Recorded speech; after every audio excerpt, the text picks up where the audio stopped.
All right, well, welcome everybody to Wandering Wild. I'm here with the amazing Matt Mitzel. He is a very experienced traveler and also has his own podcast called Making Moves with Matt. So I'm super excited to have you here today. Where are you now and what are you up to? Yeah, firstly, thank you so much for having me on here. I love connecting with other podcasters. The travel community is large but small, and yeah, just love meeting other travelers. So yeah, I am currently in Los Angeles, visiting my girlfriend's family, taking a break from the traveling. So we'll be here for just a few days, and then back on the road next week. We're going to Ecuador.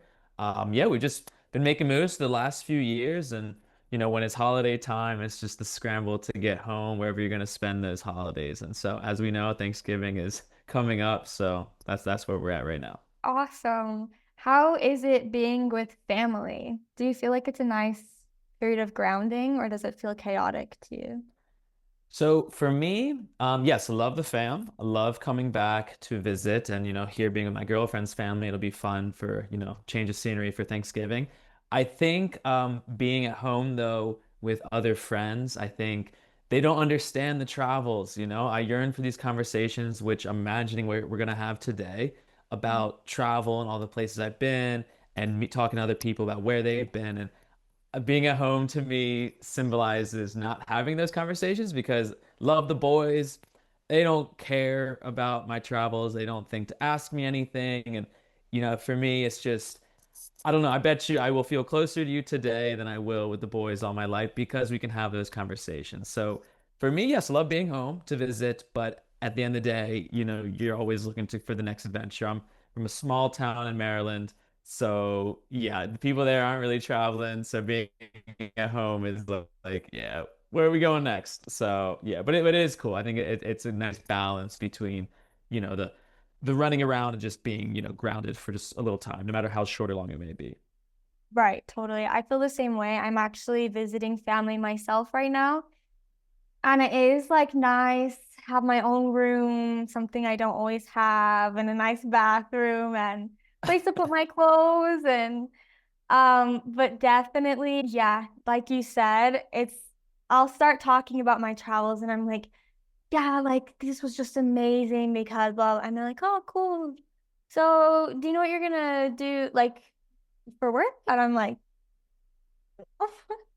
I yeah, know. so It's I get just you that. you want to have those conversations and you can. I mean, I feel like it is the type of person that either they traveled or have an interest in it to have those conversations. But a lot of the people that I'm with at home are not that type. So it's just limited conversations and I hear more about the weekend since I've been gone. And it's like I don't care about what bar you went to 3 weeks ago. I'm trying to tell you about this and have these types of conversations. And like you're Right. saying, maybe you don't have those. Right. Yeah, yeah, totally. Did you always want to travel, or is it something that kind of happened later in your life? Yeah, good question. So I grew up in a family that very much enjoys travel. So my mom's side is, Colombian, and so my grandmother's from Bogota. And I think growing up, I understood that the world is bigger than my small town Maryland, with my grandmother coming from South America and understanding that it is part of my heritage and stuff. So we had done some travels growing up, some domestic, but then, maybe Mexico, of course, resorts and stuff. So I don't really classify that as real Mexico, but it is still leaving the small town. And then I think for me, the big two trips I will say that really propelled me towards travel and this interest in seeing more is my dad took me on a business trip to China when I was in what was it, sixth grade. So I think for me, that's a pretty, big, shocking trip to take when you're coming from a small town to really go to the other side of the planet. And I mean, China was a culture shock to say the least. I mean, it was awesome, and I think I really realized like, we're on the same planet, but y'all over there, I'm over here, and it's just so different, but still similar. And then, going to Colombia when I was in eighth grade, so that again was a big turning point that I think kind of piggybacked off of China, as in, I mean, I'm just trying to see the world. Right. But ironically, my mom pushed me to study abroad when I was in college, and me being stupid, which this is the biggest regret of my life, I kept telling her, like, no, I'm not really trying to do that. I'm not trying to miss a weekend out going at the bars here at my college, which is stupid because it's like, yes, there are bars and clubs in other countries. I don't know what I was thinking, but I didn't do that. So I began I did a solo backpacking trip, like my junior year in college. And again, I feel like that was my first time being solo and in this world. And I realized like I really am enjoying this adventure. So I'm just trying to see where it can take me. And after graduation, I got certified to teach English as a foreign language. So that has taken me around the world. And yeah, to answer your question, yeah, travel has always been a part of my life. It just I didn't know at what points it really, affected me. I think it affected me in different ways throughout my life until the Yeah. culmination of where I am now. So, yes, travel has been part of my life since the very beginning. That's so awesome. It's so cool to hear about how you got started. Because you've been going for years now, right? Yeah, That I that's have, that I so have. cool. So cool. And do you like feel like at some point you might wanna not travel as much? Or do you have a home base now? No, I mean, my No. girlfriend and I have been on the road. Well, okay, really since after college graduation back in 2017. I know I'm old. I haven't been at home really at all. Some stints of a couple months, maybe, especially COVID. I was at home for a few months and then went to South Korea to teach English. But no, at home base, I guess technically my girlfriend has her family's home in LA, and then my family's home in Maryland, but we're just always abroad. And I can't see ever not traveling. So I think Right. it is trying to figure out maybe a balance in the future. I don't know, but I mean, as you know, once you start traveling, you don't want to do anything else but travel. I don't Yeah. care about How do you material stop? goods. It's plane tickets. Where am I going? So yeah, I don't know. Yeah. No, I feel that for sure. I think I used to think that like when I would take a trip, I would be like, okay, I'm just gonna go on this big trip, get it out of my system, and then I'll like get a house and figure all that out. Okay, no, it didn't work. So like, and then I start like planning my life, looking at houses, and I'm like, no, okay, I need like one more. Okay, this is gonna get out of my system. And I think I realized like it's not something you get out of your system. Some people are just made to travel. I Yeah. agree. I think the concept of getting out of your system is maybe a certain type of individual, but it's clear that you and I are not that person. I think travel is something that is part of who I am and dictates where the hell I am in this planet. It's not, oh, do a trip. No, we'll check back in a year, figure out where our next trip is. No, it's a continuous grind. And it's not out of I don't think it ever will be. It just, it can't. Maybe down the future when I'm older, it's a slower type of travel, maybe, but I don't know. For me, that whole expression does not fly with me. It's nothing in or out of my system. It's who I am. You know what I mean? Yeah, no, I'm so with you on that. So you and your girlfriend did 2 years of one country per month. Is that correct? Yeah, that's 2 plus. That's really what we've been doing the last two, 2 and maybe 4 months, really. So it's been a grind, just doing Yeah. that whole thing. It's a I guess a blend of continuous travel, but also a little bit of slow travel. Maybe, some people might do slower, faster, whatever it may be, but a different country every month is something that we've kind of built our lives on the past 2 years. And just it's been a great way to see a country. Of course, you can't see a full country in a month. No, you can't even see a full country in a year, maybe. But Right. it is that blend of, working during the week online, making moves in the city that we're based in, but then on the weekends we're hitting all these other spots. So it is that blend of, you know, slow but also kind of a higher pace travel. Yeah, that's super cool. And I think it's cool to like spend or do you stay in kind of one town for a month or like as a base and then you go out as the weekends, kind of what you're saying, That right? is what we have been doing, but it's been a little bit of, variety. So in the beginning, well, I'll just tell you where all we've been. So we started out on this adventure working online. We started in some of Central America and then doing East Asia up until some Southeast Asia. India, then Europe, and then we came back around home for just a very short time, then South America, Latin America for almost a year. And so then since then we've been, hit Central Asia, a little more East Asia, back in Europe. So we have done, as of late, done some house sitting.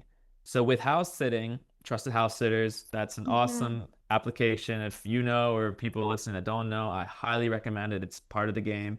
So when you're house sitting, yes, we are obviously based somewhere for that time. But in other places where house sitting is not as popular, especially in Latin America or East Asia, it is an Airbnb, maybe long term, in a particular city, and then on the weekends traveling to other places. So house sitting, of course, more stabilized, in a city for the month. You're not really necessarily doing a lot of weekend trips because you got an animal to take care of. So Right. we've kind of done a little bit of both. I would say in 2+ years, the majority have been long-term Airbnbs to then travel on the weekends and, even split it. Like maybe, we did in Malaysia 1 week in this part of the country, 1 week here, 1 week here. So it really has depended on, the country and if we're doing a house sit, Airbnb, what's the move?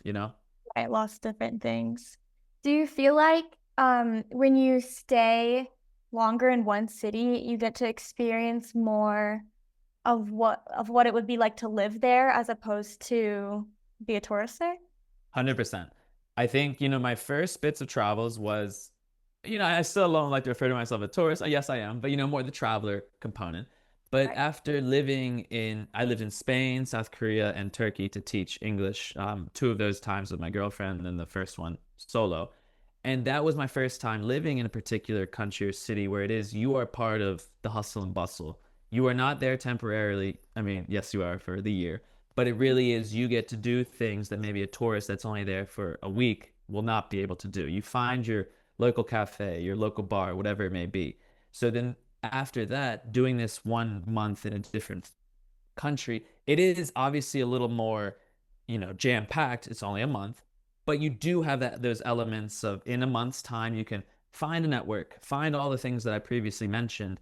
Of course, it is 1 month versus a year, but it is a little different than maybe you're backpacking, you're there for such a short time. So we like establishing, routine, but also discovering new things, and you've lived in everyone who's listening to this podcast has lived somewhere. They do live somewhere. So you do understand what it's like to establish routine and figure out where it is you want to go. And I think a 1 month is a sweet spot to do that.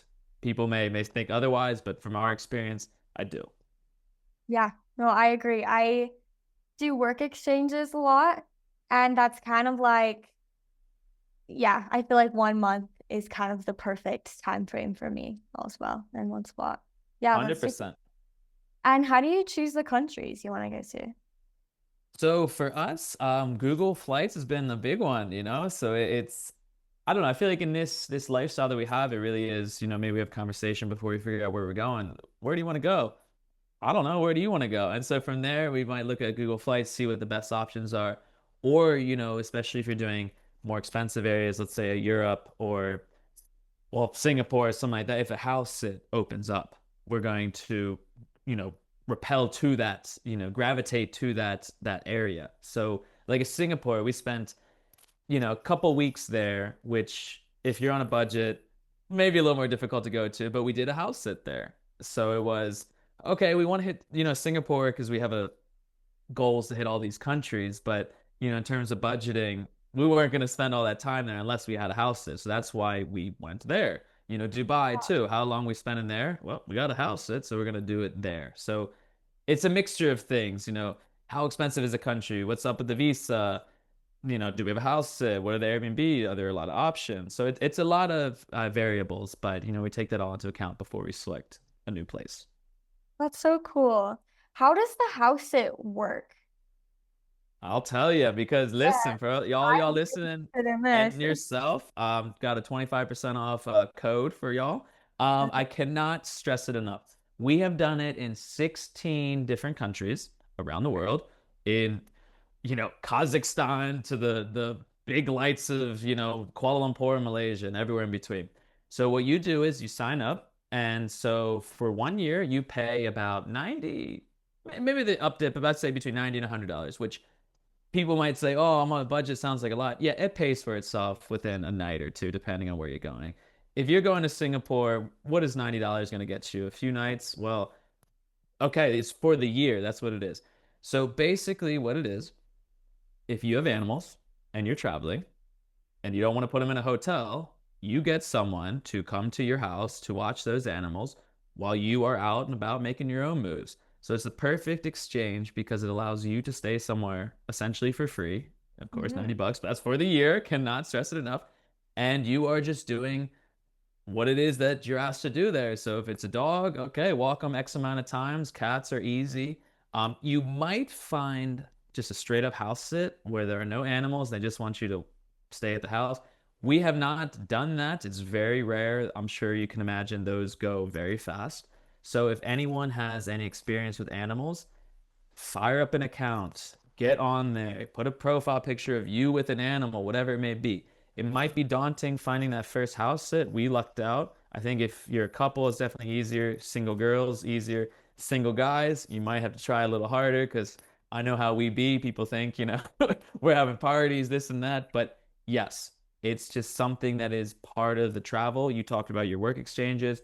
This is another level to it. And it's been great. We've stayed, it's all over the US. US hotels are pricey. Hostels aren't as much a thing. Well, think about house sitting. UK has a ton, Australia has a ton, Canada, all over Europe. Dubai is like a hotbed, Singapore. So your options are, I'm not going to say endless because not every country is on it, but you have so many house sit options around the world. Amazing. What a cool concept.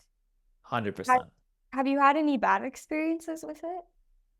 I mean, okay, we've had some not so great animals, but when I say that, it's probably, let's say we had 10 animals, I'd say one has been a stinker. Our first one, not a great dog in Poland, Lulu, if you're listening, we do not like you. Um, and then, we've had some kind of interesting individuals. Like one time in Singapore, we were there during rainy season, and we were asked to walk the dog 4 times during the day, which we did. But sometimes, I don't know if you've been to Singapore, but Southeast Asia, rainy season, like when it Right. rains, it pours. I'm not talking a little drizzle. So we got lightning, this and that. So we had to condense some of the walks. So the owners, when they came back, they messaged us and said, like, we noticed you did the same route every day. There's a tracker inside the dog. I'm like, okay, you come back from vacation, the first thing you're gonna do is look at the routes of a dog. You Yeah. crazy. So they told us like dogs like variety. I can't believe you walked the same route. So things like that. But no, no bad experiences really. It is maybe if people are listening and think, oh, I have dogs and I would do this, but I would never let a stranger come in my house. There is a vetting process. You are going to talk to, I mean, kind of like an interview style on the phone, because you do want to know who's coming to your house. But also, if Right. you're the Of traveler, course. you want Yeah. to know where you're going too. I mean, so there's Absolutely. review system. I mean, think of it like Airbnb. You're not going to go to an Airbnb with no reviews or a hotel, hostel, whatever it may be. So I don't know. Bad experiences have been pretty minimal. In fact, what I just told you is not even that bad. It's like, okay, animals be animals and owners be particular. But no, we've lucked out. So cool. Do you still stay in hostels often or not as much? I would like to. My girlfriend, I feel like since there are two of us, she's less into it, but no, but we still do. I mean, for me, the hostel isn't just about the cheap accommodation, it's about the connections and the people. Right. Because I mean, when you stay in a hostel, odds are the people that are staying there care about traveling and care about connections. Yes, you meet the folk that stay for cheap accommodation, don't want to talk to anyone.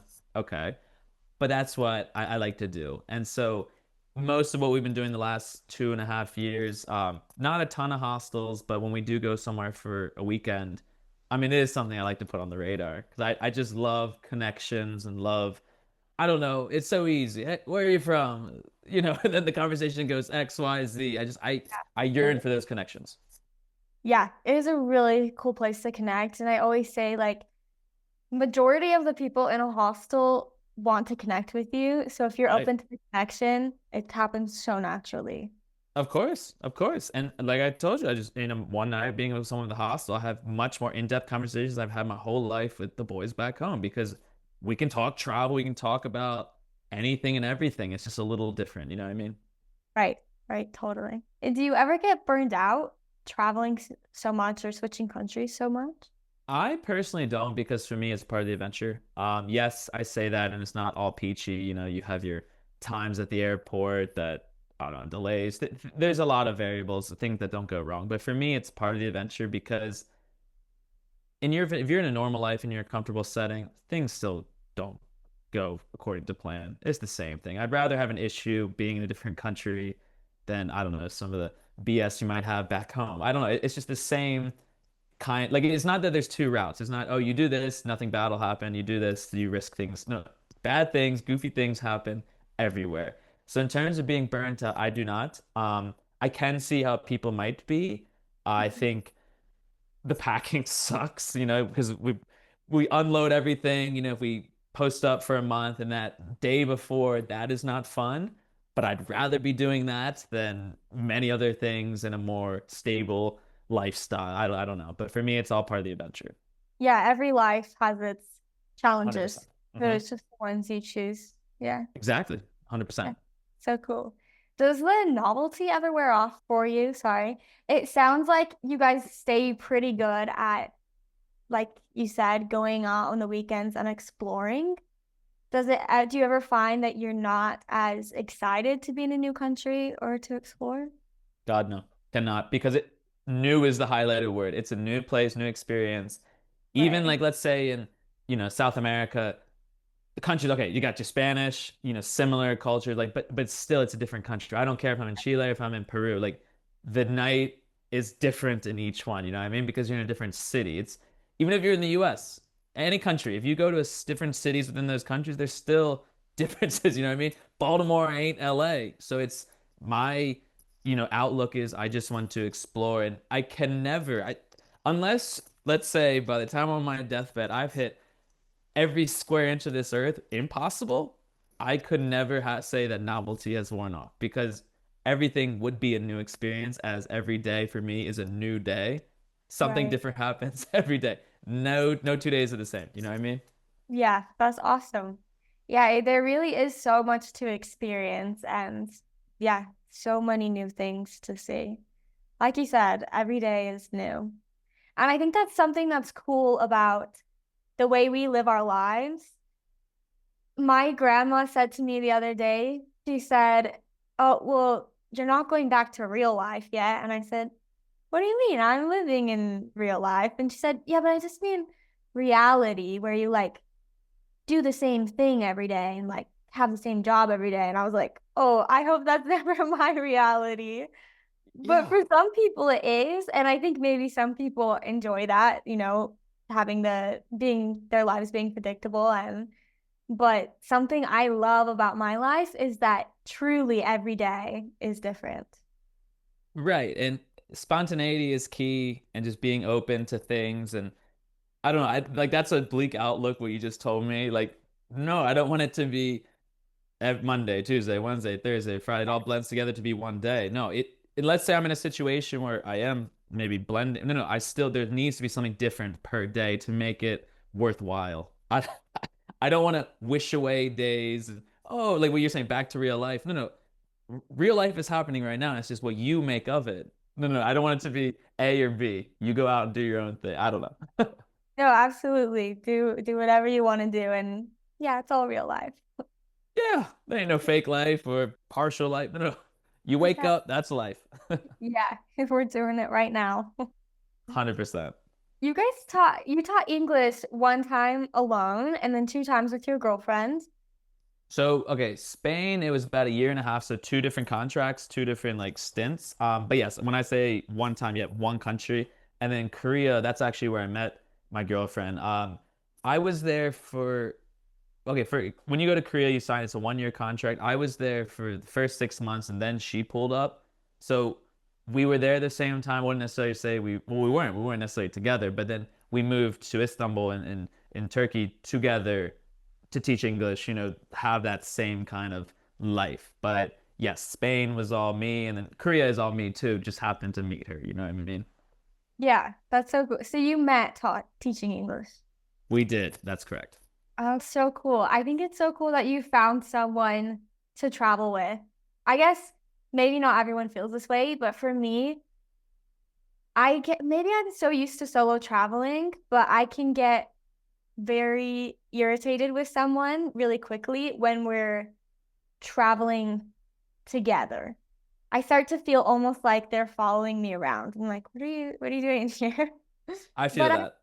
I recently traveled with my little brother and he was the first person I was like, wow, I feel like I could travel with you forever and it would be fun.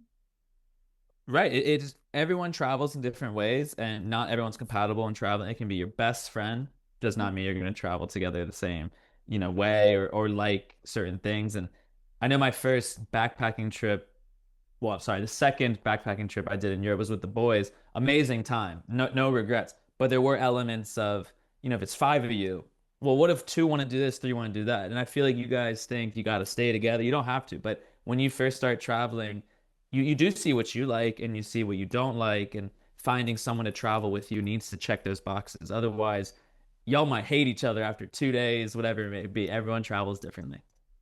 Yeah, that's so cool. And have you, since you met, you've traveled together since then, or do you still do solo?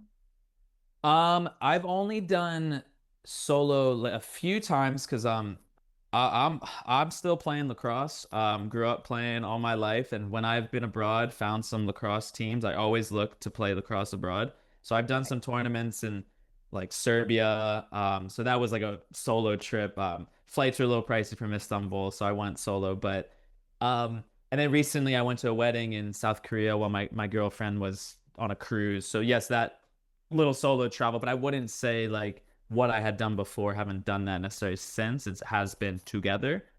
But Right. yes, I have been places without her. Yeah. And like I said, it's cool you found someone you can still have that experience with, but with a Yeah. partner.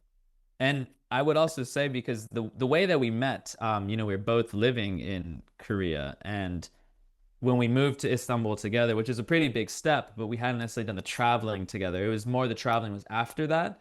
But so I Hmm. feel like we got to know each other and I mean, we lived together. So then it became like, okay, I know I can travel with you. You know what I mean? I Yeah. think it'd be a little different as in, yo, you'll be my girlfriend, and then you want to go backpack the world. And then that could be an issue if you don't really know how someone is as an individual before traveling. So I think we did it the right way where I don't know, like I knew who she was and what she was about before we started necessarily backpacking or doing 1 month in a different country, So it is, I think you got to vet someone before you start traveling with them. Yeah, no, totally. And how did you decide to start the 1 month for travel? We concluded our contract teaching in Istanbul. So for the year, we decided that we didn't necessarily want to stay to teach anymore, really so much, but also be in a classroom or just be in one place at one time. Because every time before that, when we did backpacking trips, it was still there's an end in sight. Well, why don't we try to not renew, not do another country to teach? Let's have the freedom and go somewhere one country at a time and see how far we go. We started working online. We started our own travel agency, and so it was all online. So it was just where are you going to work? Well, wherever there's Wi-Fi and internet. So I think I loved the times living in another country, and I would like to live in another country again at some point in the future, but it is you are locked down. If you're teaching, you have a responsibility to be in the classroom. It is a job. So it really was just let's do backpacking, but let's try to keep it. Well, let's try to do it, redefine it. This whole digital nomad lifestyle. You know what I mean? I feel like there's levels to travel, and digital nomading allows you to live in different places, but have that freedom of travel. You're on your own terms. You know what I mean? So I think that is a lifestyle that really appealed to us. Yeah, that's all. There is so many different ways to do it. I always tell people you have to find your way, but um yeah, it's cool that you've experienced it in a lot of different ways because travel can look very Right? different. It's not black and white. Yeah. Yeah. You teach through a specific program or school in every country? So for Spain, there's a program called Up International. So it is Spain has many programs. They have like government associated programs. Up International, I think, is quasi-government. But yes, you apply and you are then placed in a school wherever in the country. When you do if everyone and their mothers is going to want to go to Madrid or Barcelona, so those might be a little harder to get, especially because if you apply to the program, you have no seniority. But yes, I was placed in a small town in northwest Spain, and then I pivoted to Barcelona. In Korea, there are two routes. You can either work at one of the public schools, or you can go through Hagwons, which are private academies. And there you have the freedom to pick where you want to go. Again, if everyone only knows Seoul, it's going to be hard to find that, but there are many options there. And then in Turkey, we went directly through a particular school. So, depending on where you want to go in this world to teach English, there are many different options. It really just is country specific. It's hard to generalize there's so many countries that don't speak English. So Yeah. there are many options for that. And what's required of you as a teacher to be able to apply to that?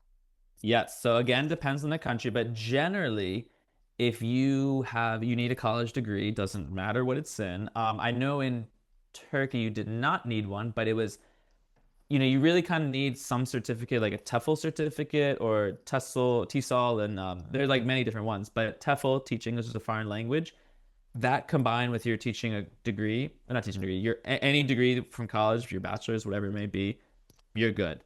So also, depending on the country, you might most likely would need to be from an English speaking country. So specifically for Korea, if you are from the six big countries for speaking English, which is a shame because Jamaicans, English is the first language, but they are not on that list. But US, UK, Ireland, Australia, South Africa, New Zealand, you can go there. But again, you do need that certificate.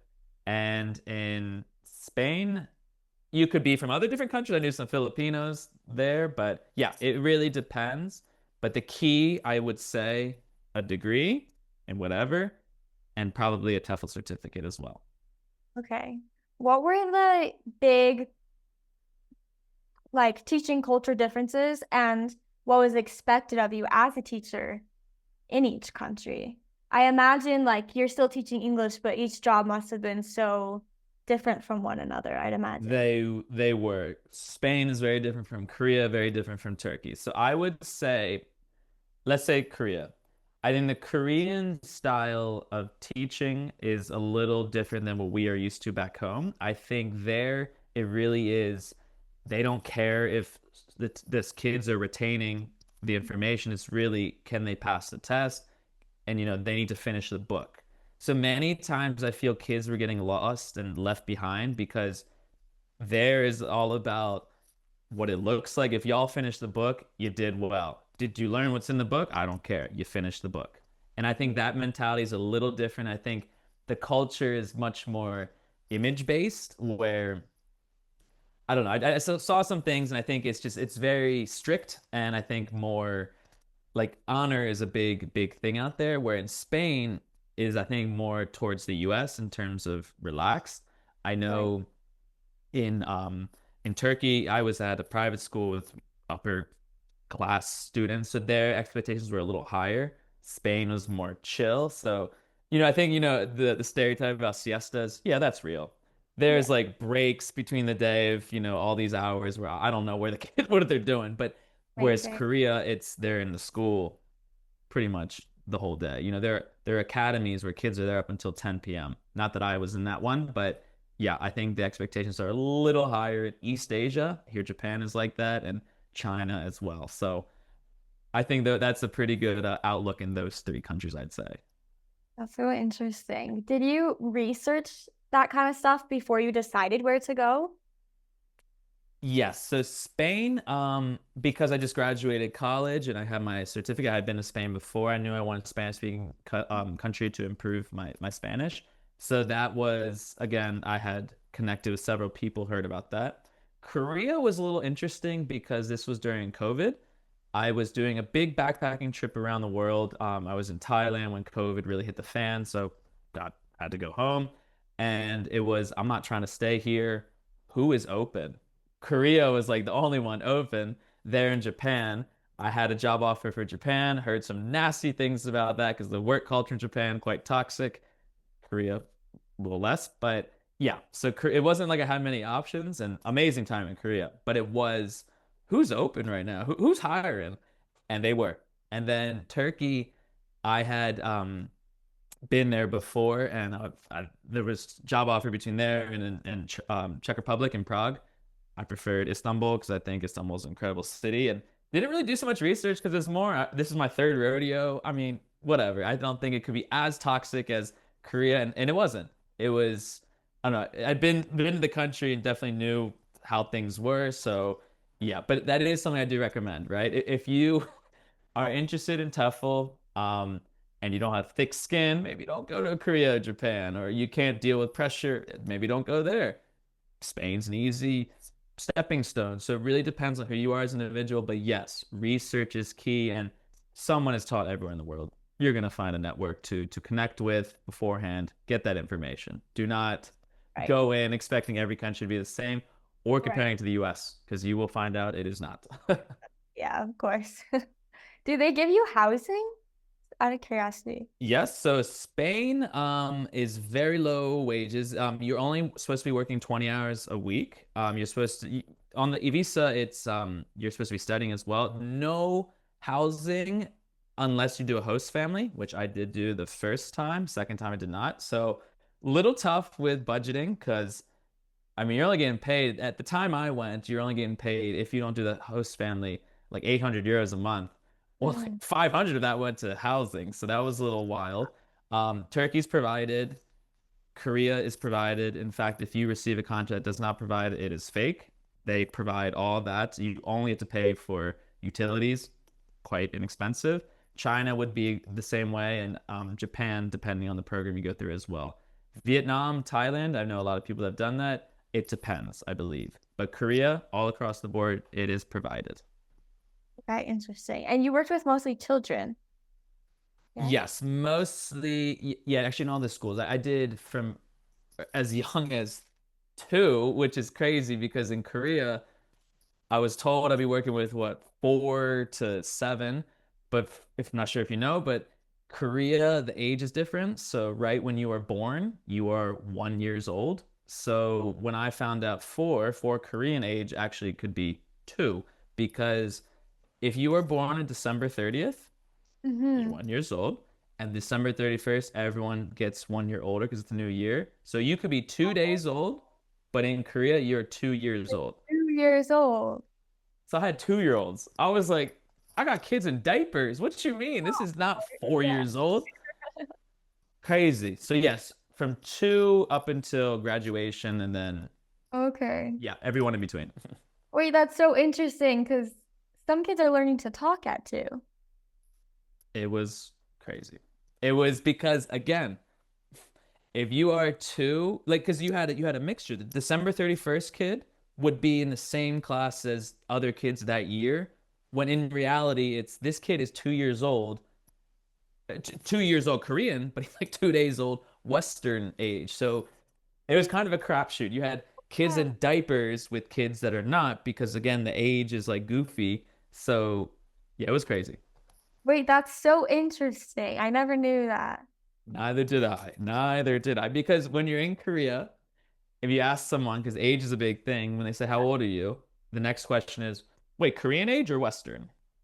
And it's like, can it be the same? What you mean? Like, I Yeah. mean, I guess I get when you come out that you're one because I guess you're alive inside. I guess. But I mean, whoa, it was very interesting to me.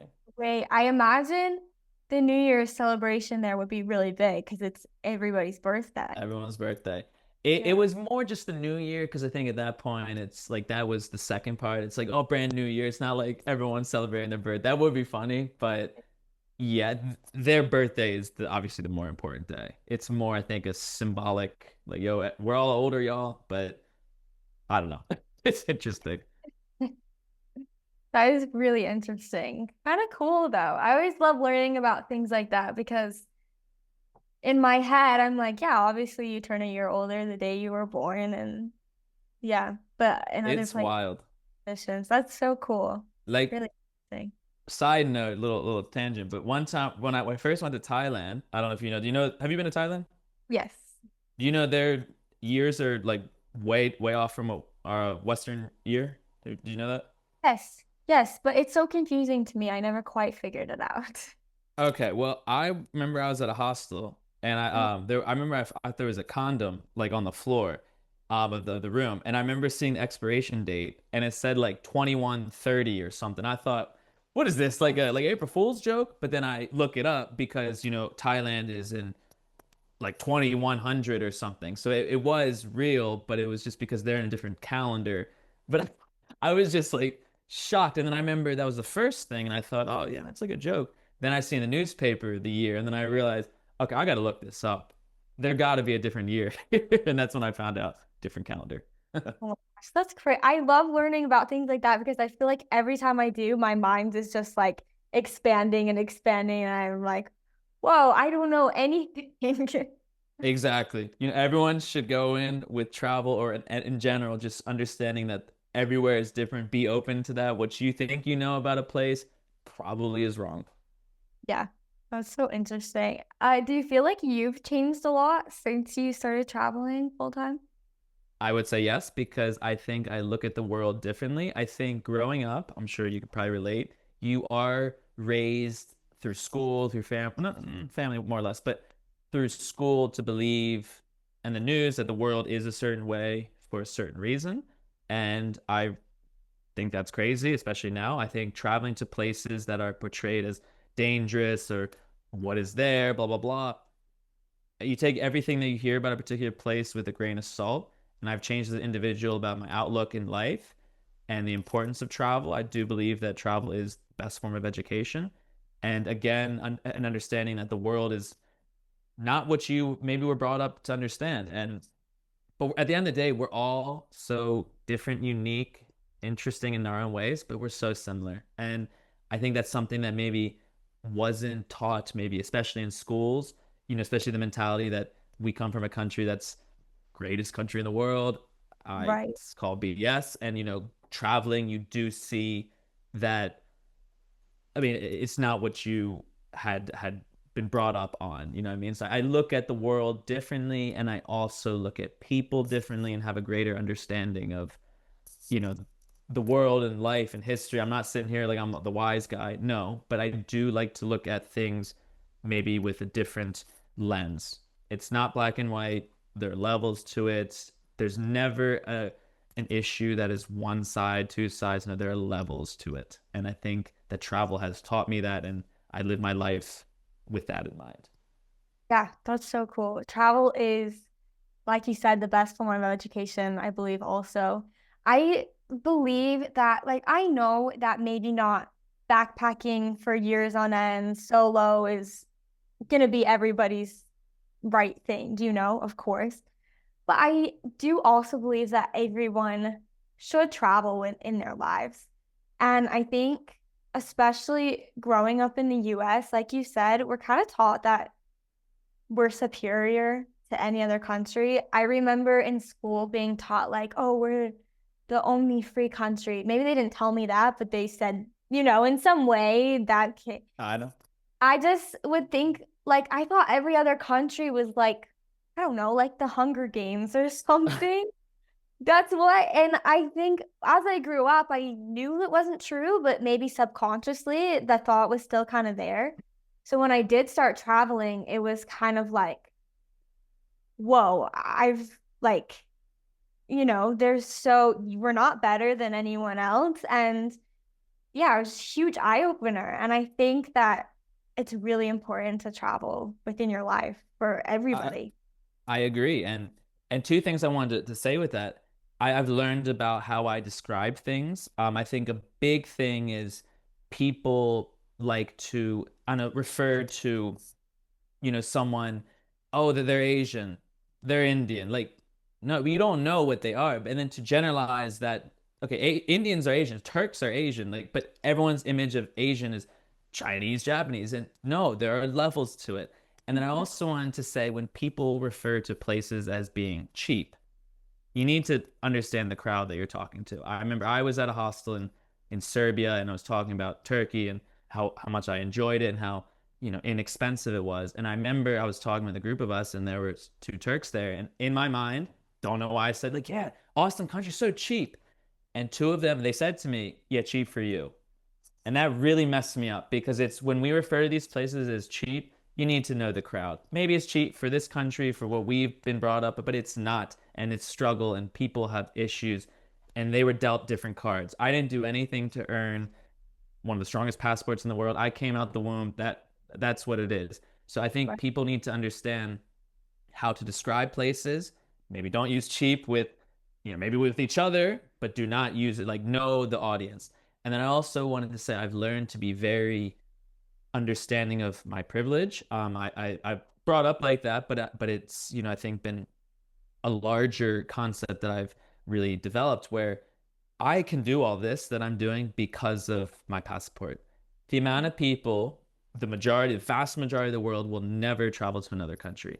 We are no different to them. We were brought up in different ways and dealt a certain deck of cards. They have not been. So to always take in this privilege and never take anything for granted. Travel is a privilege, it's not a right. And again, imagine being born with an Afghan passport. You think they can do this whole backpacking, this whole they cannot. And it's a lot more difficult. And I didn't do anything to earn this.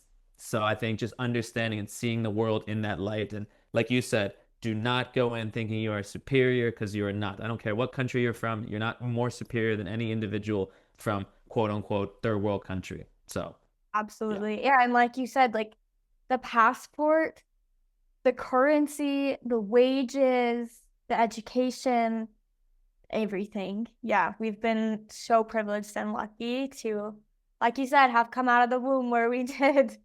Because that's all exactly. really. Yeah. 100%. And just people, when you travel, take that into account and travel that way. Do not be a disrespectful traveler. Do not go in, oh, hey, I'm out here. I can do this. And, you guys are here to serve me, blah, blah, blah. No, do not ever do that. Travel respectfully and travel with the mentality that, privilege is there. Do Mhm. not, I don't know, exploit it or throw around your privilege because that is wrong. And I've seen travelers like that, and yeah, that is a different crowd. So, yeah. Yeah. And we're there to experience and to learn and to connect, not to judge, not to teach them how to do things differently. Yeah, you got it. That sounds like we're on the same wavelength with that one. Yeah, totally. What parts of you do you think travel has challenged the most? I like that one. That's a tough question there. So what has it challenged me? Okay, I guess, when you first start traveling, comforts, and things that, again, we may take for granted back home. I think more physically challenges in the beginning, like, oh, wow, you can't drink the water here, tap water. And again, but learning from that, again, we may take it for granted back home. You can fill up a sink and do that. But yes, challenges like that. But again, I wouldn't say necessarily challenges that have been deterrents, but that is part of the learning process to understand that countries are different. Other countries are maybe industrializing currently in different ways than what we had done many years before. But yeah, and I also think challenges to seeing places with there's poverty back home. There is. Anytime I see poverty, no matter where in the world, that is a challenging thing. Traveling is not all about seeing the beautiful beach, the awesome drone shot, which I love with my drone, but it's also about connecting with the people and the culture. So when you're seeing things that to you do not look right, and again, like you said before, the cards that are deadly, that's challenging. It is part of a country. Been to incredible places, but I've seen some struggles and I mean, that's challenging, and I believe everyone needs that. I don't think you should go to Spain just to see the beautiful beaches. No, you should see life for different groups of people. Like, I think that's important. And that has been challenging, but I've taken that with me to, again, travel in a respectful manner, but also to understand my privilege, like we said. But yet, challenging, I would say, in seeing things that are shocking in a sad sense. That is something that you can see everywhere in your travels, no matter where in the world you may be, in US, wherever it may be. So yeah, I think that kind of can mess with you as in, wow, I'm just traveling, but I gotta see that. I think that's very important to me. Yeah, I agree. I had a really hard time in the Philippines. We actually got there right after this really terrible earthquake had happened. And my brother, that's where I met my brother, and he was on a work trip and they were staying in a resort. And it was devastating. I flew into the main city and I had to drive down to the pier to go to the island where he was. And on the way, we bought like water bottles and rice and to hand out to people. But like, I don't know what I was expecting, but it wasn't what I saw. There were children standing on the side of the road with signs like, we need water, please help us. And it just was heartbreaking and oh, like children should be playing, not this, and it's so That's a big one. hard to see and just like I'm like grateful we were able to do something, but it's just never enough and it's hard to like not know how to help. And then I get to the island and you're walking to the resort and you're walking through these like this tiny road where people are living in these shacks with sheet roofs for their ceiling, and their whole family is living there, their grandmothers, their parents, the children, the cousins, everyone in this tiny little like shack. And you walk through and then you're in this great resort, you know, Oh, and you just were handing out water to children who couldn't get it. And then they're like, oh, here, would you like water? Here, have this, have this. And it's like, it was awful. I felt awful. I was like, whoa, like I'm so taken care of, but like what's going on out there? Like this is not okay. But uh, it's like, it is important to see. And I think it changed my perspective too, where I'm like, I have so much privilege. And so I've been trying to be more conscious of when I'm traveling to give back to the community. However, in any way you of can, course. whether opening a door for somebody or in any way you Yeah. can. But yeah, It's humanity. It appeals to humanity, and again, yeah, to answer your question as you're telling me and what I've said, it's the challenging part is seeing things that make you uncomfortable. But that for me is part of the travel, and that's the difference between a traveler and a tourist. You can go to Cancun and avoid, seeing the struggles of the people because, the resorts are one thing, but did you really see that? No, but those people don't want to see it. That's different. That's for me. I want to be challenged in that way, it's different. logistically. Right. 100%. So we're on the same wavelength with that. And yes, I mean, for you seeing that in the Philippines, well, it's not good to see, but it does impact you in a way that you can move forward and take that. I'm sure that images will always be in your mind and just how you can do your own things to positively impact others. I don't know. Yeah, it's kind of like a reality check too. And also makes me feel grateful for what I do have.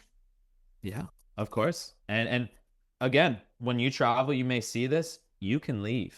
You can do whatever it is you want. Those people stuck in a situation. And to understand that you need the humanity, the compassion, to understand that they came out and that was their situation. Us no. So just having that understanding, I think is very, very important.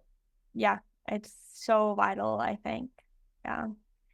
Do you feel like, I don't know, has there been any moments? You seem to be like so like content and happy just traveling always. I don't know, but has there been any moments where you've thought like, I don't know, I might want to go home?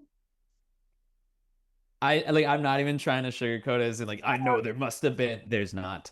Because for me, it's just I've had some wild things happen abroad, back home, whatever it may be, but I'd rather be in the situation trying to figure out how to solve it abroad than back home. So things getting passports stolen, seeing someone get jumped in England, like, okay, it never once struck me as in I would be better off if I were at home. No. So I'm not even trying to lie or anything. It's just I am a citizen of the world, and no Awesome. matter what comes my way, I like to tackle things head on, and it's part of the adventure. Adventures are not meant to be 100% amazing. No, but for me, the challenges are part of the adventure. That's Yeah. just me. Oh, I think that's so cool. It's a great mindset to have. I feel like anytime something really scary happens to me, I default to, oh, I want to go home. But I don't actually. I don't actually. And In I the would, moment. but I would rather be navigating these challenges. And when you come through them, they're so fulfilling. So yeah, I think it's cool that you have that mindset and you can recognize that in the moment because I know I can't always. And that's everyone's. I feel like I'm in a small minority of people who's like, oh, you never had I want to go home moment. No. And even when COVID was wild and everything was closing down, Thailand, things were happening. It's like, well, I'd rather be here, see where this, ends up instead of be at home. Because for me, that challenge is more interesting in that setting. You know what I Yeah. mean? I don't know. Yeah. What does home mean to you now, though? Do you still think as your hometown as home, or has the definition changed for you as you've traveled? That's a good question. I think home to me is where my family is. Mhm. I think especially as you get older, friends are going everywhere. So that doesn't like hometown doesn't even mean your boys are back home because they're not. So for me, home is where my family is, my girlfriend. I think especially having been to Colombia more so now, being an adult, that is somewhere that is home. Also, all the places I lived, Spain is home, South Korea is home, Turkey is home. So for me, to answer that question, where the family is, my lineage, Colombian, and then the place where I physically have lived, I do always feel home in all those places when I've been back. But yeah, it's for me, it's a nostalgic thing, which means home, but also where the people I guess you love and care about because we're past the time, me, college friends are we're not in college anymore. Everyone's scattered across. So that was home at one point. But now I go back, I don't know anyone. High school area, they're all making moves. So yeah, to answer your question, I have several homes in and also places that I've spent extended time. We have done 1 month, that's enough time, but Mexico, we had done several months. I feel a home element to that. But yes, long story short, places where I've lived and where the fam is, that is home to me. Do you return to places often, or do you prefer to keep going to new places? Yeah, that's a tough one because my girlfriend says like, "Oh, if you like a place, why don't you just go back?" Well, me, I have a lifelong goal to see every country in the world, and I feel time is limited. Yeah.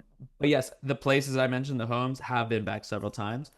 But like even a place that I've loved that hasn't been home, it is kind of a lower priority. I'd rather see somewhere new, but a country, if I'm going to go to like Colombia, I've seen quite a bit, but when I go back, I would like to see some new places. Not to say I'll never go to those places. No, that's not what I'm saying. But it is, I mean, you can see a theme with me. New is the key word. It's a Okay. new experience, a new adventure, a new place. So, yeah. Yeah, that's so cool. And you've been to how many countries did you say? Okay, so I've been to 65. According to the UN list, I've only been to 63 because Taiwan being part of China, I disagree. And also, what's the other one there? Oh, it's Scotland. Scotland being a part of the UK. So I consider Scotland and Taiwan because they are countries, not to the Yeah. UN, unfortunately, but 65 without UN, 63 with And UN. and did you have a favorite among the 65? I am gonna tell you, it was Spain. Okay, Colombia. I mean, that's like fam. You know, what I mean that is up there. That is has to be. But let's say places without that connection. Spain was number one. Turkey took that over, spending that year there. Those two are right there. Colombia, of course, has to be. South Korea is quite high as well. Again, the theme, lived in each one. But I love countries sure you have been, a country that you can go to a beautiful beach and ski in. So that's a country that shows diversity within environments and geographic features. You know what I mean? We skied in Turkey and we saw some of those beautiful beaches I've ever seen in there. Beautiful countries with beautiful beaches. Maybe you can't ski there. So that is the criteria for me. I'm not a big skier. I love to ski here and there. I don't want you thinking like, oh, this man's a big skier. No, but it shows that you can see snow, but then also see turquoise waters. So Right. Spain, Turkey, they hit those. Unfortunately, you cannot ski in Colombia as far as I know. But yes, that those two, I'm have to say Turkey, and the food there is unreal. That's so cool. Yeah, that is cool. It's true. You have such a variety of landscapes in one country. Can't beat it. Do you prefer more of a city or are you gonna go somewhere more naturey if City, you're city choosing? guy. I'm a City. city guy. Love nature, but for me, city means people. People means diversity, and I love going walking down a street. Yo, we got a Turkish spot here. We got Ethiopian over here. You don't have that in the middle of the woods. But love nature. But for me, the bigger the city, the better. The more chaotic, the better. I know a lot of people, oh, yeah, too chaotic. I don't like it. No, for me, that is the drive and the adrenaline of, whoa, what is going on? No traffic. Or look at the traffic like this. Don't like being in traffic, but you're walking, seeing a chaotic street. That for me is I don't know, like exciting. So yeah, definitely city over nature, but not to say I don't like nature because I love nature. Right. Yeah. No, I'm the same. Well, I'm not the same way. I'm kind of the opposite, but I still like a city every once. I don't know. I always try and see like the capital city wherever I go Of because course. I think you can learn so much from that. Yeah. But I would prefer to be in nature. Absolutely. Yeah, no, totally. Love beaches is for me, I hate, especially Central America. People, oh, skip the capital. No, I'm not gonna do that. I don't care what you heard about it. I'm trying to see it for myself. And while they're not the most exciting, they still have some, you know, glamour, and I've enjoyed Guatemala City, San Salvador. People say, "Oh, not good places." I don't care. It's a city. I like to see it. These are people's homes. I'm Mhm. trying to see what it is like there. That's my judgment to have, not yours. Interesting too, because I feel like the capital city, that's where a lot of locals will go to find work.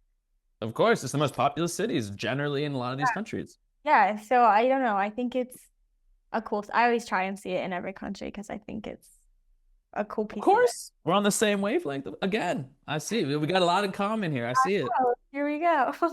What's one thing you feel like travel has taught you that you just think nothing else would have? Good question again. I'm just thinking about schooling and what I learned there and what I've learned from travel.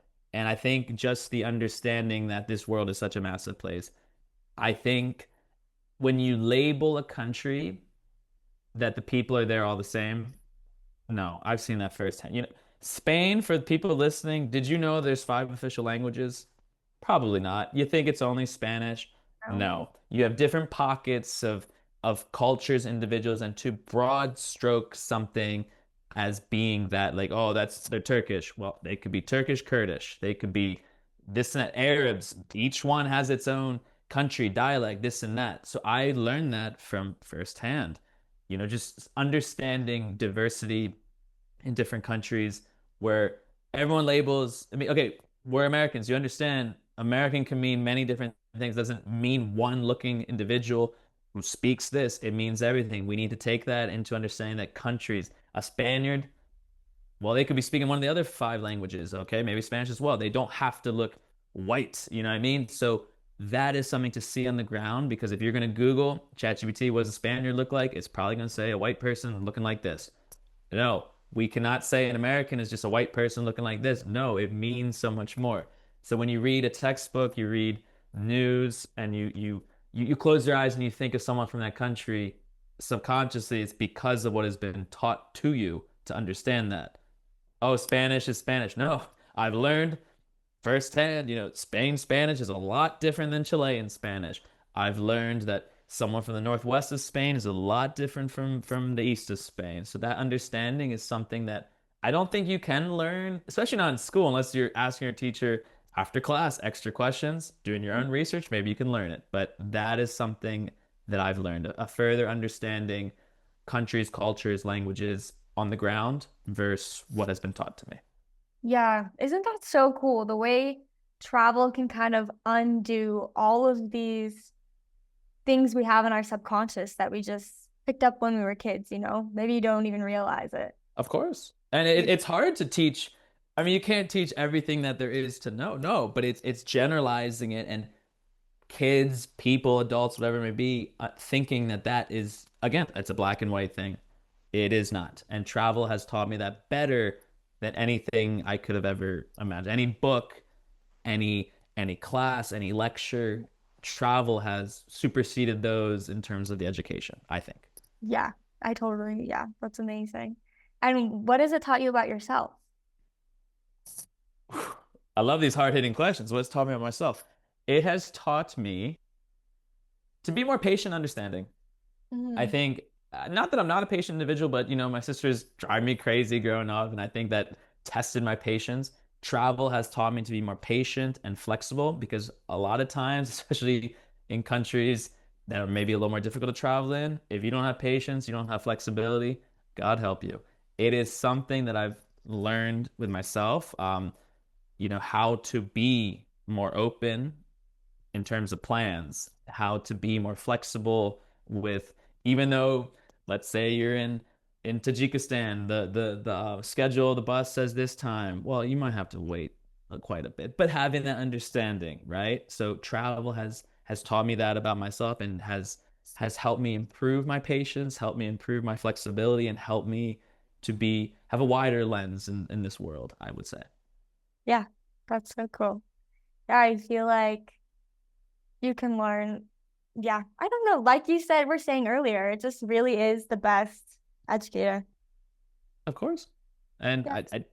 there's things you can't, like we said, you cannot learn it unless you travel on the ground, I think. Yeah. What country was the most unexpected for you? Or just like different than you expected? See, I try not to go into countries with expectations because it is like social media will portray it in a certain way. For me, it's all about your own personal experiences. Someone could Right. be in a country, hate it. I love it. Someone could be, or I could be in a country that everyone says is the greatest thing since sliced bread.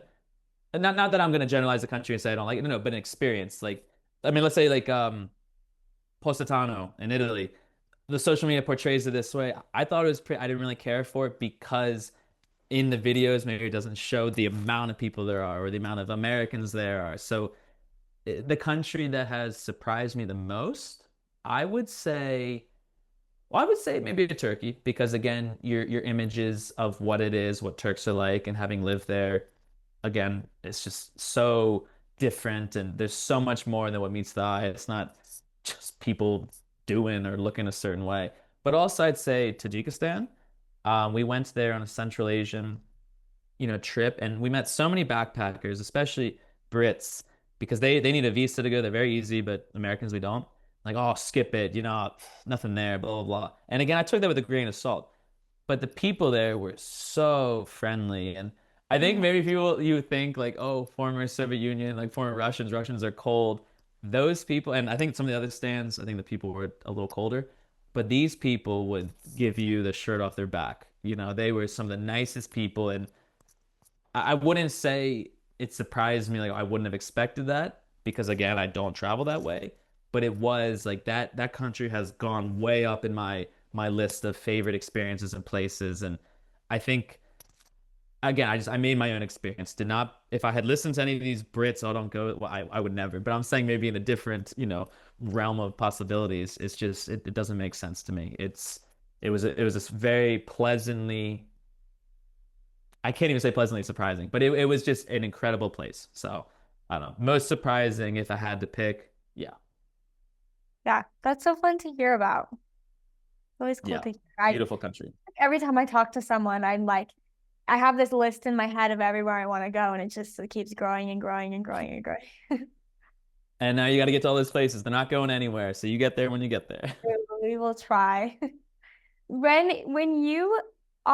your month is coming to an end in a place, do you feel like have you ever felt like, oh, I want to stay here longer, but you feel kind of like pressure to keep going, or you just kind of want to keep going, I guess. Yes, yes and no. Because of course, one month you're not seeing everything. You're not. And there's so many places, but I can always go back. And so I think when we started doing this, we thought that too. Oh, what if we love a place and want to stay longer? But it is like time to me is such a valuable thing.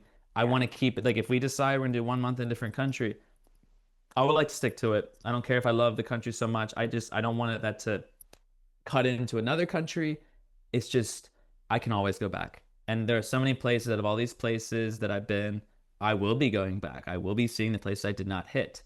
But it's when you set out to do something, I we do like to keep that. And and we've done a good job at that. Which, not to say when you get on the plane to leave that country, you're not gutted, because I am. It's like I loved Mhm. it so much. We didn't get to do that. We didn't get to do this, but it's always there. It's not going anywhere, as far as I know, right? Countries ain't moving, so they're there. That's awesome. Yeah, it's true though. Like, oh, there's so much to see and so much to experience, and we do have limited time. And yeah, I that's why I'm so passionate about people traveling while they're young because I just think about, I don't know, like you never know when it's gonna end, you That's know? the And thing. I'm like, I was talking about this with my brother the other day, like, because people tell us all the time, like, oh, work and then travel, you know? And I just think, like, I mean, first of all, you can do both at the same time. Second of all, I was thinking about this moment. We were in Thailand. We had just hiked this amazing hike that has 7 waterfalls along the hike. This incredible hike. We're walking around barefoot in Thailand with all of our belongings on our back. And we're trying to catch a train. And then we're on this train with these like uncomfortable seats. Actually, we didn't even have seats in the beginning. We're standing. And I was just like, you can't do this when you're 80. There's so much you can't do, right? That you've done already, that imagine that for an 80-year-old. No, impossible. Yeah. So I don't know. I feel like it's cool, the lives that we have. Seize the moment. Miss that. Like you said, if time is limited, I want to make the most of that time. And yeah, dreams and aspirations of travel is just that is what I want to focus on, and that's who I am. I don't know. I always admire people for doing what they're passionate about, I guess. That's the name of the game. Wouldn't Yeah. have it any other way. Do you feel more yourself when you're traveling versus when you're at home, or does it not make a difference to you? Yes, because I know it might sound cliche, but let's say you're at home for a little, the first moment you get on a plane and you're in a different place, I just take a deep breath and it's like, yeah, we back, baby. We back. And Yeah. it is, I mean, there's levels to it. I mean, I come again, small town Maryland. It's if I came from, let's say, New York, LA, Chicago, whatever it may be, to walk in the streets and see just diversity and all these different things, maybe I'd be a different individual with that and then being at home. But when I'm from a small town where it's like 4 restaurants, it's a little different. You know what I mean? So Yeah, of course. small fish in the big pond, that is who I feel different, because that's the energy that I want, not going back to that. So yeah, I definitely feel a lot different. And like what we were talking earlier, like with the friends and stuff, I feel I've grown in a different direction, and that's why I feel so alienated being with some of those friends and isolated, because it's everyone is to their own. They might be a little more similar with that, but yeah, I'd prefer to be in my element and seeing the next big thing. That's who I am. Yeah, that's awesome. Okay, I think to start wrapping it up, let's do a lightning round of questions. Hey, let's get it. I have it on my podcast and I have not had it my way. So I'm excited for Okay, this. here we go. Okay, what is the most underrated country? Most underrated country in the world, I would say Tajikistan. I have a lot of other ones, but in terms of, underrated, that is a big adjective. So I will say Tajikistan. Uzbekistan, awesome. And what's the best food you've had abroad? Talking a country or particular dish? Particular, well, I guess both. Let's do both. Okay, so country, okay, I like be going back and forth, but I Okay. will say hands down, I would say for the country, I'm gonna go ahead and say I'll just say one. I will say Turkish. I have some other ones, and it's like I reverse Turkish or Indian. I'll go with that. And in terms of dish, there's a city in Turkey in the south, in the Kurdish area, called Gaziantep, and they are known for this lamb soup called beiran. That for me is one of the best things I've ever had, because of, let's say, the memories, but also just unlocking these flavors. I could say this about many Turkish dishes, but also I'm a sucker for being back home and having my buffalo wings, because other countries do not do it right. That for me, if you ask me my let's say I'm on death row for whatever reason, final meal, I think I might just have to go with my buffalo wings because that's what I know, you know what I mean? But foreign dishes, I'll go with that soup, bait on. Okay. Had you had lamb before that? I grew up with my Mm. grandfather for Easter would make lamb and eggs. Okay. It's like an Italian tradition. It was trash. Like the lamb, I'm sure people listening be like, "Oh, lamb, because it can have a farmy taste." That lamb and eggs turned me off for many years. But then when I went to the Mediterranean, oh, they can cook a lamb real good. And then I've had lamb in many different countries, and that might be my favorite go-to meat. It is pricey depending on where you are, so I'm a chicken guy. But lamb, when you can get some lamb cooked right, amazing. Amazing. And do you have a specific restaurant you go to for buffalo wings or just in general? Okay. My university, I went to University of Maryland. I will go with this one. So it's called Looney's, and they have a garlic parmesan wing. I love wet wings, not dry. And with Mhm. that ranch, oh my God, it just brings back the memes. And I don't know if you're a wing girl, but when you're abroad, they cannot do wings the way we can. They can't. They have chickens. I don't know what it is that they're missing, but the buffalo sauce and the ranch is just a combo that you cannot replicate. And I'm sussed about countries that say, "Oh, we got ranch. You try it." That ain't ranch. I love my American ranch. Come on.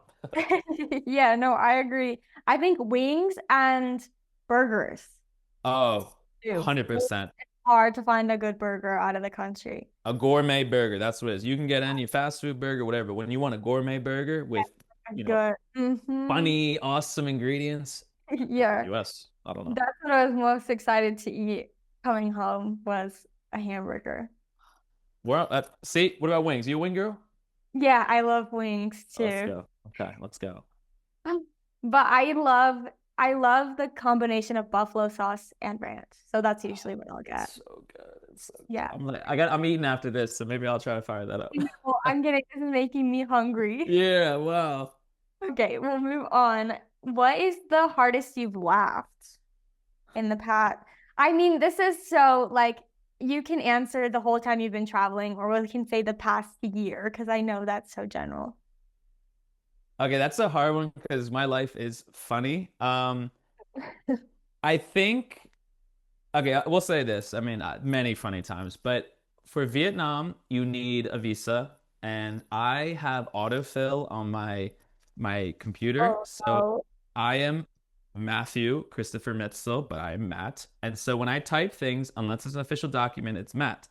So my autofill uses my address when I'm filling out something. So when I do that, it pulls Matt.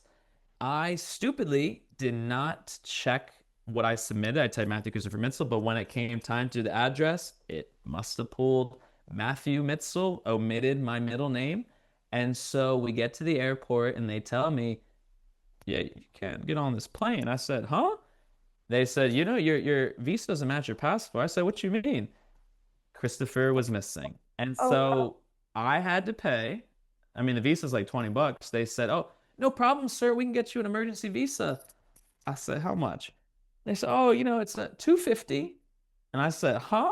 And then they said, Oh, oh, but it's Sunday. We got to tack on 50 more bucks because it's Sunday. So 300. oh, In that moment, not funny, but afterwards, when the deed was done, it I was laughing because it's like, you idiot, how did you do that? And my girlfriend doesn't have a middle name, so I think it just combined with the laughter. Like, but had I been bored like you, I would not be in the situation. But yeah, we'll say we'll say that.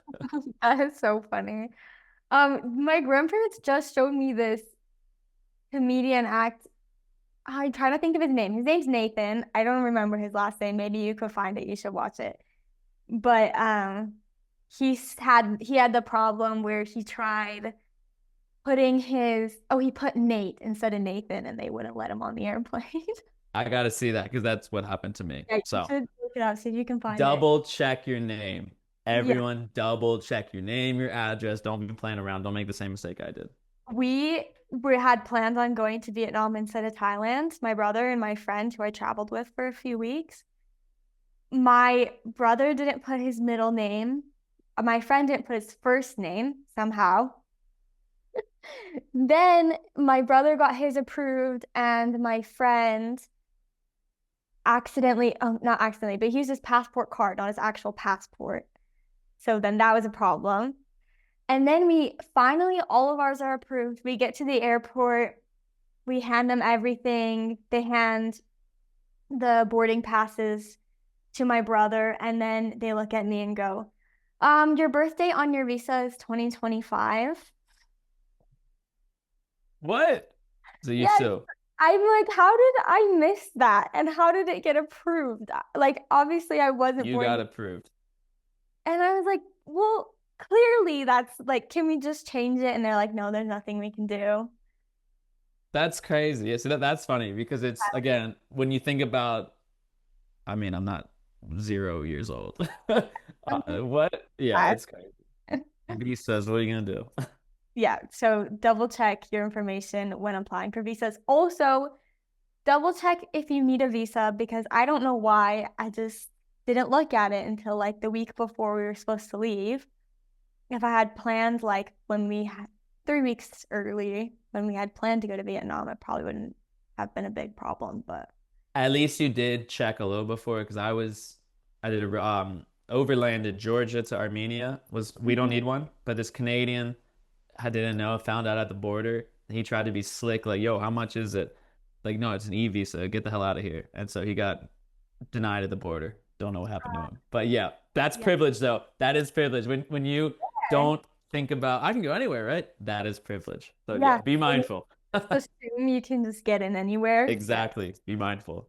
Yeah, totally. Okay, and where are you headed next? Where are we headed next? Okay, so we will be going back to Maryland for my Thanksgiving, and then we just booked. We're gonna spend a couple weeks in Ecuador. So we went to many countries in South America. We went from Peru to Colombia, so we did not hit Ecuador in that time. We had some, you know, obligations to get to Colombia and then go from there. So Ecuador escaped us, but it is escaping us no more. So we are going to Ecuador. Diving. That's awesome. So hyped. All right, and last but not least, where can we find you? Yes, so people can find me. I have a plethora of accounts here, but yes, my personal account is just my name at Matt Mitzel. You can find a lot of, drone content. I'm a big drone guy. Also on my travel account, which is at Making Moves with Matt. I think there are some not hyphens. What is it called? The lines that are Like the underscores, I think. yeah, underscore. That's the word. There we go. There are some underscores in there. I don't remember where, but yes, making moves with Matt. That is my mantra. I have a podcast if anyone wants to tune in. Been doing it for several years now. Had some pretty awesome guests, and that is Making Moves with Matt podcast. Again, making moves. And then yeah, my girlfriend and I have a shared account that is Matt and Pearly. And the last one, I know you're sick of it. Like, oh, how many accounts does he have? We have a travel agency at no cost to you.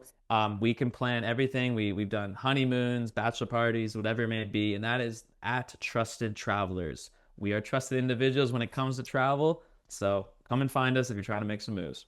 Awesome. That's And it. I'll link everything so it's super easy to find. Perfect. Cool. Well, thank you so much, truly. It's been great talking to you. And yeah, I'm really happy we got to this. Thank you so much for having me. And yeah, let's all make some moves and see where the world can take us. Yep, let's do it.